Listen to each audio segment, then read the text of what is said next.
Иң сыйфатлысы һәм тәмлесе илнең иң зур көзге ярминкәсендә төбәкләр үз продукциясын тәкъдим итә. Яшелчә һәм җиләк-җимеш, ит һәм балык, сөт ризыклары, кондитер эшләнмәләре, түр башында әлбәттә икмәк. Хезмәт алдыңларына бүген аерым хөрмәт. Татарстан җир сөрү буенча 10-нчы Россия чемпионатын үткәрү хокукына ия булды. Аның символик билгесе суканы бүген Рөстәм Миңнехановка Росагролизинг җитәкчесе Павел Косов тапшыра. Спасибо. Есть еще оригинал. Уважаемый Рустам Нургалиев, у нас сегодня большой праздник, потому что для нас честь передать право проведения 10-го открытого чемпионата по пахоте Татарстану. У него знания шибы. Россия төбәкләрендә нинди авыл хуҗалыгы казанышлары бар? Аларда нәрсәгә өйрәнеп була? Рөстәм Миңнеханов башкаларның тәҗрибәсе белән дә таныша. Алтын көз күргәзмәсендә Татарстаннан 12 җитештерүче үз продукциясын алып килгән. Алардан авыз итеп карарга теләүчеләр шактый. Россия хөкүмәте рәисе Михаил Мишустин да Татарстан стенды янында тукталды. Рөстәм Миңнеханов аны республиканың бу тармактагы күрсәткечләре белән таныштыра.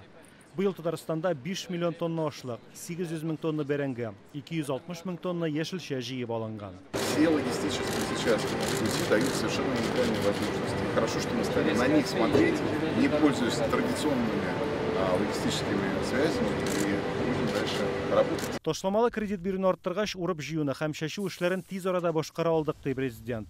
Шулай ук ашламаларга субсидия бирүдә булышлык иткән. Михаил Мишустин төбәкләрнең бу ярдәмнән актив файдалануын ассызыклады. Федераль ярдәм чаралары терлекчелек тармагына да уңай йогынты ясаган. Быел субсидиялардан файдаланып, 16 мең баш терлек өчен 14 ферма төзиләр. В этом году будет около 2 миллионов тонн молока. Мы самые в России крупные. У нас 928 тысяч поголовья крупного скота, 540 тысяч тонн мяса будет. Ашламалар җитештерү мәсьәләсен аерым карадылар. Аларның Россиядә җитештерелгәннәре экологик яктан чиста. Шуңа бу товарга дөньяда ихтыяҗ зур. Открываются новые базы. Бездә яңа үзәкләр, базалар ачыла. Татарстан бу эштә үзеннән зур өлеш кертә. Гектарына 74 килограмм ашлама бирүче төбәкләрнең берсе. Авыл хуҗалыгы тармагының мөһим мәсьәләләре турында түгәрәк өстәлләрдә, очрашуларда сөйләшәләр. Алтын көз күргәзмәсе 8 октябрьгә кадәр дәвам итәчәк. Радик Гыймаев, Дина Гызалиева, Дмитрий Шилов, Александр Ярошов, Яңа гасыр каналы, Мәскәү.